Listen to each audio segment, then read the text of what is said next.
Good evening, I'm Katerina Georgieva. Here's what's making news right now.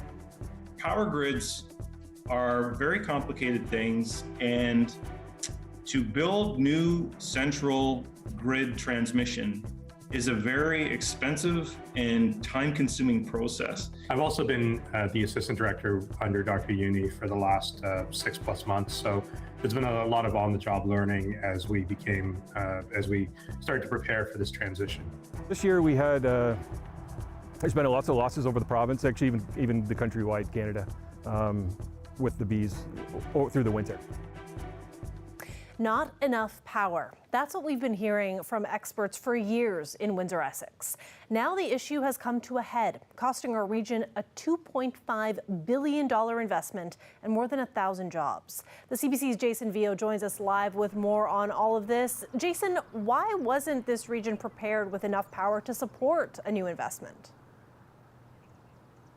Well, the Environmental Energy Institute at the University of Windsor certainly says they weren't shocked by this latest development. And I'm outside of a power generating facility in the city of Windsor on Cadillac Street. There isn't enough power like this coming into our region to support some of the bigger investments. And the Environmental Energy Institute say they've been waving some of these flags of concern for the last 5 years, trying to bring attention to the fact that if nothing is done down the road, that we'll run into a problem like the one we're experiencing today. And just yesterday, we did learn from Invest Windsor Essex that LG Chem stopped considering our region to build a new facility, a multi-billion-dollar facility, for the simple fact that there isn't enough power to support that new operation. And some say there wasn't enough planning for the future when trying to figure out and consider challenges like the ones we're facing today.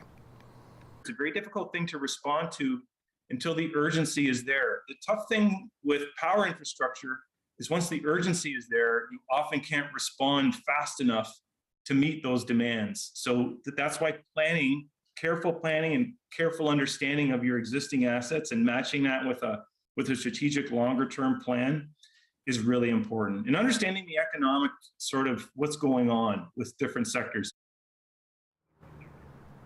Now, his institute wasn't the only one sounding alarm bells about this years ago. In 2019, the independent electricity system operator said a solution at that time was needed as soon as possible, and that if that wasn't done, demand was expected at that time to exceed capacity. And Katerina, that appears to be where we are right now. So Jason, what's the solution to all of this? Well, from what I've heard today, it certainly won't be a cheap solution, and it won't be a quick fix either. And that's because transmission lines tend to take years to put in place. And we do know from the provincial government's 2022 budget that was just recently released, they did outline plans to accelerate the creation of, or the addition of 5 new transmission lines in southwestern Ontario. But that is set to happen in phases over the next 8 years. And experts say because it's expensive and does take time, they want to generally know that the need is there before making these pretty big investments. In my view, the province has responded. Unfortunately, the timescales never match the market demand. So what this points to for me is that we need much more comprehensive planning so that you are prepared the next time an opportunity like this, kind of comes up, because it's tough and it's definitely disappointing when the timing doesn't work. Now, I did hear back from the independent electricity system operator today, and they essentially manage Ontario's power supply. And they say really what's happening in southwestern Ontario as well as Windsor Essex is kind of unprecedented and unique to this region, which is why we're seeing some of these issues that we're talking about tonight. And they expect the demand for power in southwestern Ontario to double over the next 5 years. And to put that into perspective for you, that's like they say adding a city the size of Hamilton to the grid. So you can see the magnitude of what we're dealing with here within southwestern Ontario, and in particular Windsor Essex. But they are looking at kind of more short-term solutions to tie us over as those larger projects unfold. And they did highlight another project that is on the go, which is a new transmission line between Chatham and Lakeshore, and that's set to be done by the end of 2025. Thanks for this, Jason. CBC's Jason Veal live for us tonight. Education Minister Stephen Lecce is apologizing tonight after a news report linked him to a decades-old fundraising event that his then fraternity labeled a slave auction. He's one of the PC's most high-profile candidates, but this is just the latest controversy for the veteran politician. As Queen's Park reporter Mike Crawley tells us, there are several calls for him to step down as a candidate. Stephen Francis Lecce. Stephen Lecce got one of the top cabinet posts in Doug Ford's government at age 32.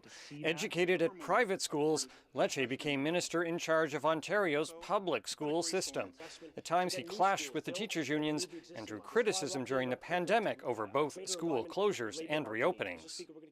Now, Lecce is facing accusations that he mocked and trivialized slavery. The website Press Progress revealed Lecce participated in a fundraiser dubbed a slave auction at the Sigma Chi fraternity in 2006 when he was a student at Western. I was horrified. Slavery is not a game, it's not a joke, it's not a fundraising opportunity for people to participate in.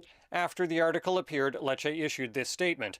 The event from 2006 was inappropriate and in no way reflects who I am as a person, which is why I unreservedly apologize. We asked the PC campaign if Stephen Lecce would do an interview or at least deliver that apology on camera. We did not receive a response. The PC leader, Doug Ford, did not hold any scheduled media events today. It's the third day in a row that Ford has not taken questions from reporters. An apology is just words. I like action. And so for me, I want to know what action is he now going to take to ensure that the lives of Black Canadians are better, given his experience and he understands the harm that slavery has done. The New Democrats want Lecce out as a candidate. This is something that is extremely troubling and very painful and hurtful for members of our Black community.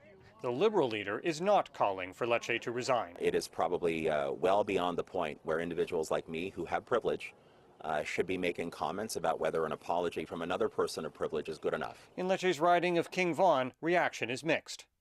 I don't believe that matters at all. Everybody's young, everybody does stupid things. It's very disturbing. I'm not sure that in any context that would be acceptable. It depends on the intent of it, really. I mean, I don't think that would change my voting. Lecce won this riding handily for the PCs in the last election by a whopping 17,000 votes. Before 2018, this area had voted reliably Liberal. Mike Crawley, CBC News, Vaughan. An attempt to enshrine abortion rights into American law has failed in the U.S. Senate. The Women's Health Protection Act was an effort to preempt a potential ruling by the U.S. Supreme Court. A leaked document revealed the High Court may be ready to overturn the Roe v. Wade decision that led to abortions being declared a constitutional right. 3/5 of the senators duly chosen and sworn not having voted in the affirmative.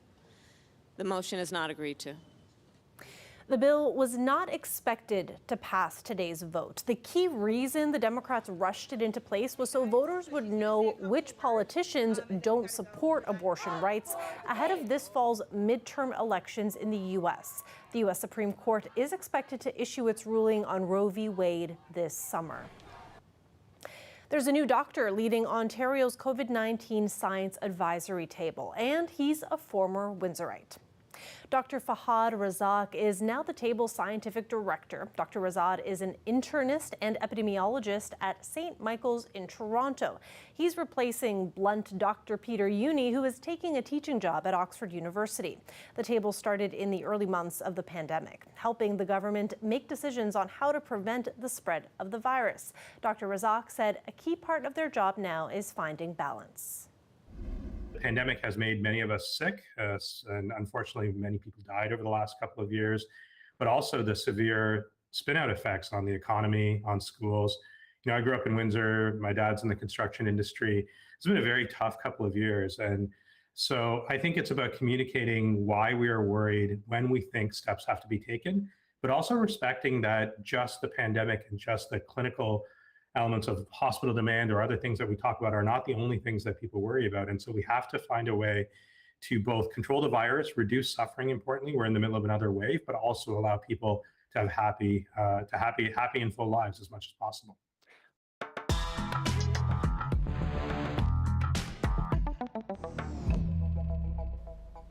With the provincial election just 3 weeks away, it's got the attention of both current and former international students here in Windsor. They aren't able to vote, but there are key issues at stake for them, so they're paying attention. Since I'm here from 2019, so at that time, the prices were really low for the affordability, like even for the gas prices and even the cost for homes. But now, like in just 2 or 3 years, I have witnessed a huge hike for the prices. So that is quite concern for us, definitely, like for everybody. And we want, like, yeah, definitely, government should do something about that. And how does that feel where you're living here, you hope that this is addressed, and yet you're unable to vote yourself? Definitely, like I believe, like I am here, I am paying taxes, I am a part of this community, so I want to be like eligible for voting. But like, yeah, the policies are policies. Soon I will be able to. So definitely, at that time I will be definitely part of this democracy. I think that maybe the grocery can be increased. Sometime now we can know that bus tax can also increase. How are you finding things like rent right now? Is it difficult right now? Yeah, here is too much difficult, but right now we used to survive because of GIC. So that's because we don't have any employment. Like you've been struggling to find jobs? Yes. If you want to learn more about who is running in your riding, head to our website. We've got a survey there to hear about what issues matter the most to you. And we also brought back CBC's Vote Compass. It can give you a sense of how your individual political views and values line up with the political parties. And you can also learn more about the parties and their positions on a wide variety of issues. You can find all that at cbc.ca/Windsor. Beekeepers in southwestern Ontario are in recovery mode. Many of their colonies were devastated over the winter. At the heart of the losses, the Varroa mite, which thrived because of an early spring last year. They weakened the bees during the winter, causing many of them to die. Jacob Barker spoke with a beekeeper near Amherstburg who's in the midst of rebuilding his hives. Basically to recover from winter losses, where we make splits off our hives that survived. And then this time of year we can't have local queens, so you need a queen to do all the to lay the eggs in the colony. So we actually imported queens from Australia. So we actually made splits off of our colonies that survived, and then we take some frames of bees out, and then we introduce a new queen to it. So that's what these colonies are here, just to make up for losses from the winter. So we smoke them just to calm them down. And these have about 8,000 or 9,000 bees in each of these colonies here. So we just put a new queen in last week. And then they came into Pearson Airport. We picked them up last week, and then we introduced them into the colonies. So that's how we make up our losses from the winter. Every year we typically we run about 5-8% losses. This year we're probably closer to 40, just due to factors from last year. Not 100% sure why, but mainly from they're thinking Varroa mite, which is a parasitic mite that's been around for about 20 years, but last year just a bunch of factors just combined to make them more, I guess, worse for the bees over the winter. So, but you can see there, all the bees, they're bringing in nectar off the dandelions are out right now. So you can see all the nectar in the cells here. So that's all off the dandelions. So you see out in the field. So right now is a great time for them to build up the colonies. How long is it going to take you to get back to where you were at? So we'll be like by the middle of the summer, we'll be back to kind of where we were when we started. For us, some producers have lost 80-90%, so they'll probably be a year or two recovering. We're not a large honey producer. Like we only run about 200 colonies typically in a large year. So a lot of the bigger producers will run 2,000, 3,000, 4,000 colonies. And in Ontario, some of those producers lost 90%. Like they had 2,000, 3,000 colonies they lost this year for the same reason. So it's devastating for them. And we did reach out to Sun Parlors Honey, which provides pollination services to many of the big orchards and field crop producers in Essex and Kent County. Its owner said they lost about 25% of their colonies, but they also ordered some packaged hives with additional bees ahead of time, so they'll be able to meet the demand for pollinating bees in the area. For the first time ever, the City of Windsor has an officially appointed multicultural community storyteller and Indigenous storyteller. The goal is to create a platform dedicated to telling local stories. Let's begin with Teresa Sims. She'll be taking on the new Indigenous Storyteller role. She's an Indigenous knowledge keeper and an elder. She has been a recognized community leader for more than 2 decades in Windsor, with a history of working closely with Indigenous communities across the region. She says she plans on using her new role to highlight how the historical contributions of Windsor-based Indigenous communities helped save Canada. Because if it wasn't for First Nations, there was only maybe about 3,000 regular military, and there was 10,000 First Nations that came in to support.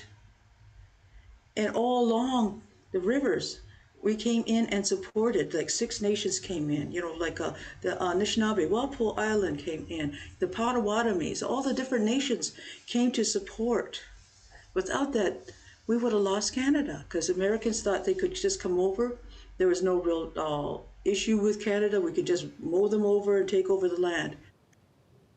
The new multicultural community storyteller is TJ Travis. He's a local artist and activist, currently the executive director for Windsor's Art Site, Inc. Travis also teaches over at Arts Can Teach Windsor Essex, and he's got an impressive collection of awards for his work in literary arts, art infrastructure, and community leadership. Travis says the first project he's taking on within his new role is creating a cookbook to showcase local food traditions. It'll be based around not complicated recipes or anything like that, but I want people to really think about that recipe that a grandfather or a grandmother or an auntie, uncle, a mother, a father, a cousin passed down to you. It might be a grilled cheese sandwich, but what's the poetry of a grilled cheese sandwich? You know, and it might be, you know, something a bit more complex than that. Travis is still collecting community stories for his cookbook project. It was inspired by the soul food recipes that were passed down from generation to generation in his family. He hopes it will help paint a colorful picture of the cultural diversity across Windsor Essex. And with that, we'll take a live look outside there. Another beautiful day. We've been so lucky with highs of 29 degrees today and tomorrow. And the day after that, we're going to get those kinds of temperatures. And Dahlia Ashery will be here after the break with a closer look at your weather forecast. Stay with us.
Dahlia Ashry is here now for a look at our weather forecast. Dahlia, we have been so lucky out here with this summer-like weather. It's been awesome. Very lucky, and I mean, who doesn't like some sunshine, am I right? Exactly. This time of year, the normal high is 20, so Windsor sitting today at 26 degrees, which is above that normal high. Chatham, Kent is a little cooler, 24 degrees just because it's by the water. Sarnia, 27, Kitchener, 27, Goderich and London, 25 degrees. And there are no winds really, well, it's not gusting today, so it's a bit of a nice, clear, calmer day, so enjoy that weather while it lasts. And as you can see, the clouds are starting to clear up by Windsor. There is some activity in Michigan, but that started to clear up as well. It's a nice, clear day approaching there, too. And in terms of rain, precipitation, don't have any right now in Windsor. The clouds are going away, and we'll keep it that way so we can enjoy some sunshine going into Friday. Still a little bit of clouds, but mainly sunny. Overnight tonight, we're going to see Windsor 14 degrees, Leamington 14 degrees as well, Chatham, Kent 11, a bit cooler as well in London, 11 degrees, Sarnia 12 degrees.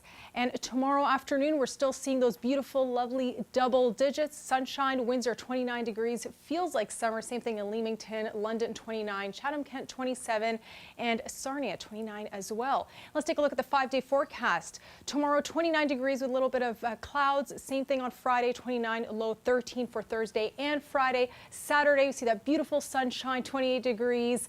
Temperature did dip a little bit, but it's still nice and sunny and warm. Sunday and Monday, as you start off next week, there is the chance of rain, 60% chance of rain on Monday. Katarina? Sounds good. Thanks so much for that. Thanks.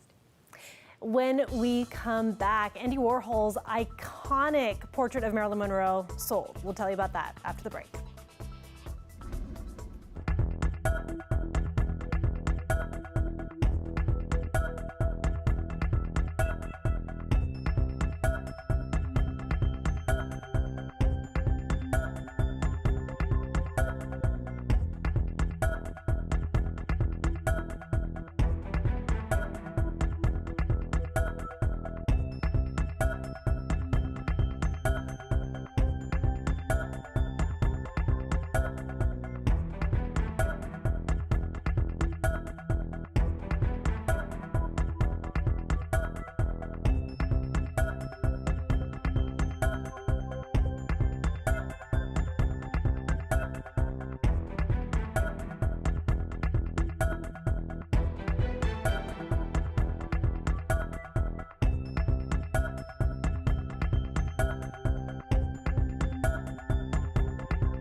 Andy Warhol's iconic 1964 silkscreen portrait of Marilyn Monroe sold for $195 million US at Christie's auction house in New York. The American Dream, Warhol's sublime depiction of Marilyn Monroe, arguably one of the most iconic pictures of the 20th century. It's known as Shot Sage Blue Marilyn, one in a series of portraits Warhol made of the actress following her death in 1962. It has since become one of pop art's best-known pieces. The painting is based on a promotional photo of Monroe from the 1953 film Niagara, and it is now the most expensive work to sell at auction by an American artist. Springtime signals the return of birds to their northern breeding grounds for summer. But the annual migration can be dangerous for our feathered friends. A seniors residence in Regina discovered firsthand how deadly bird strikes can be. As the CBC's Fiona Odlum reports, they reached out for help and they got it. It was awful. There were so many of them. It's a day Renate Terwiger will never forget. She was working at a Regina care home when she spotted 18 Bohemian waxwings dead in the snow. They'd eaten fermented berries off a tree near the building and flew into the glass surrounding the deck. Lots of them had the berries in their mouths so you could tell they were eating the berries in mid-flight. Terwiger had the residents make paper hearts to put on the glass to make the glass more visible. It worked for a couple days, but didn't fix the problem. We get at least 100 birds in that actually had survived the collision that people found and brought into the clinic for rehabilitation. The care home knew the paper hearts were only a temporary solution, so Salthaven suggested they enlist the help of the bird-friendly city team. Get it on evenly. Here's the tape. The team is trying to make Regina a bird-safe city. When volunteers heard about the bird strikes here, they knew exactly how to fix the problem. The feather-friendly tape is highly effective, affordable, minimally impactful on your view. It's a much better solution to a hawk silhouette or some sort of a UV decal. Now that the tape is up, Gamble believes this could save hundreds of birds. This one deck is responsible for, let's just say, 50 bird fatalities a year. In 10 years, that's 500 birds.